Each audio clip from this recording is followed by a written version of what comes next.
Okay, today I also got asked a question by a lady doctor. She had a friend who just suffered a pretty significant traumatic injury, and another guy, a friend of mine, just had a traumatic injury yesterday, and they asked me, what can they do to heal? What can you do to speed up healing? Okay, and first thing is everything heals better with good blood flow. So you want to optimize blood flow. So how do you optimize blood flow? Well, first of all, you want to avoid fat. Fat sticks the red blood cells together. Blood floods, rouleau formation, decreases oxygen delivery to tissues. You don't want that. So you want to be eating low fat. Best starches. Potatoes, sweet potatoes, white rice, they all have 1% of the calories from fat. That's low fat. Beans, lentils are 3% of calories from fat. Black beans, about 4% of calories from fat. So those are better choices than garbanzo beans. It's about 13% of fat. The worst is soybeans, 40% fat. Okay, I would not eat those. What else? Plants have the vasodilators. They got potassium and magnesium, which are vasodilators. Open up arteries to get more blood flow to the tissues. Also, the greens. I would eat more greens. They got a lot of nitrates or nitric oxide precursors. Chew them well to get more blood supply to systemic vasodilation, get more blood supply to your tissues. Ruth Heidrich's real famous, triathlete, multiple decade survivor of metastatic breast cancer. She got hit by a car when she was riding her bike, training for a triathlon, had a comminuted fracture. I think it was of her tibia. And they told her she'd never run again, have difficulty ever being able to walk again. And she was up running again in just a couple months. She says she eats lots of greens and she thinks that optimized blood flow to her bone, and she healed from her fracture remarkably quickly. And she was old too. She was like around 70 or something at that time. Avoid processed food. Processed food has a lot of mold inhibitors, which are often mitochondria inhibitors. You'll also call them fungal inhibitors. And because they're preservatives.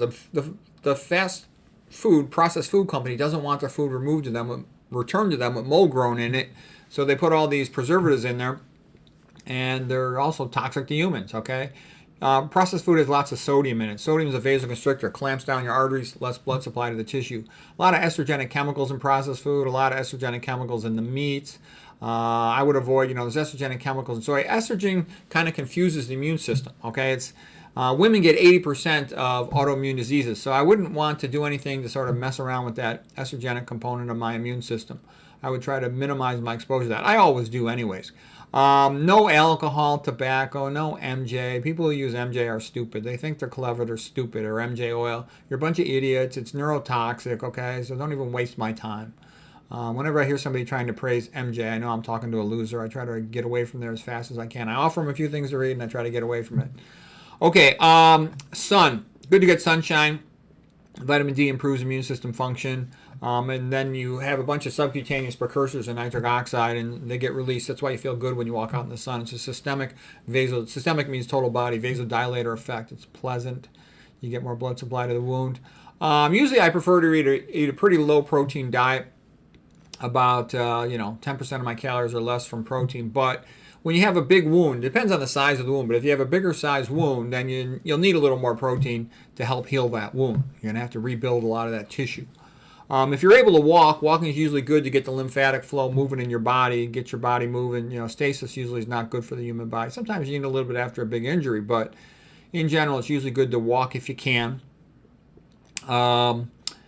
Like I said, you get the lymphatic flow. And the lymphatics are not connected to the heart. They move by your muscle contraction. Your arteries and veins are connected to the heart as a pump. But your lymphatics, their pump is that you move your muscles, okay? And a lot of people with dramatic survival, dramatic healing are pretty good at moving quickly. Ruth Hardridge was funny, too. When she was in the hospital after her injury, she had one of those trapeze bars in there, like a gymnastic bar, a pull-up bar put over her bed. So she was working out real fast after her injury, and they were rather amazed. 7-year-old lady, working out, doing chin-ups.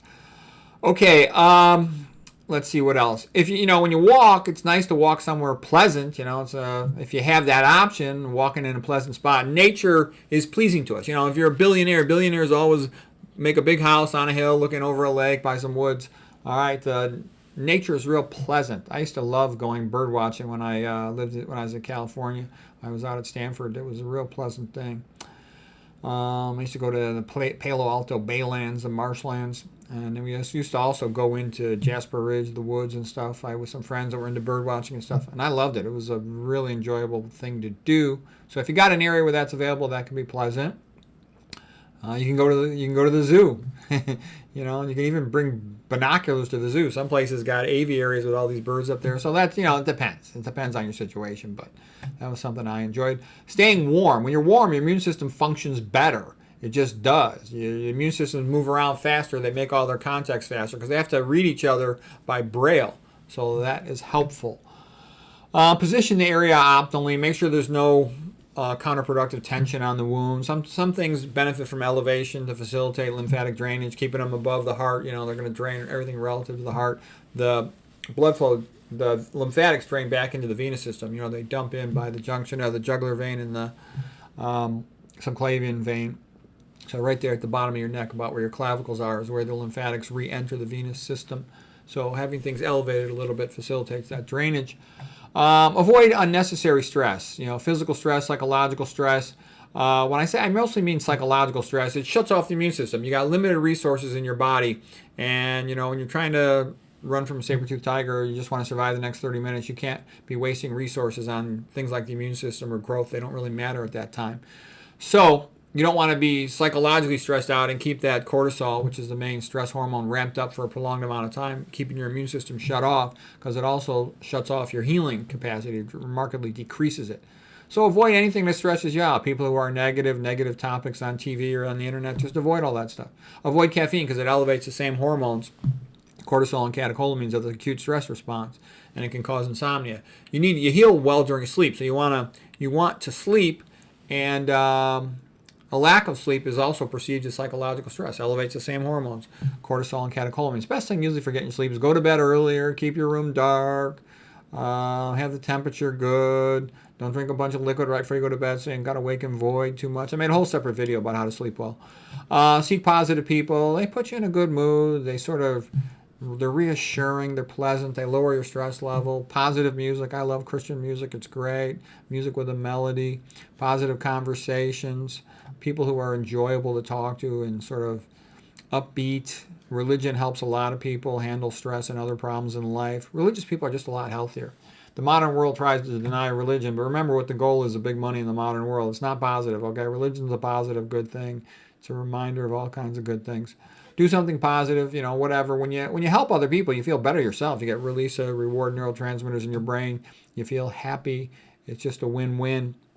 Study the thing you've been putting off because you've been too busy. Now study that thing that you think ennobles you and helps you to grow intellectually. So anyways, those are things you can do to improve healing. Hope that's helpful.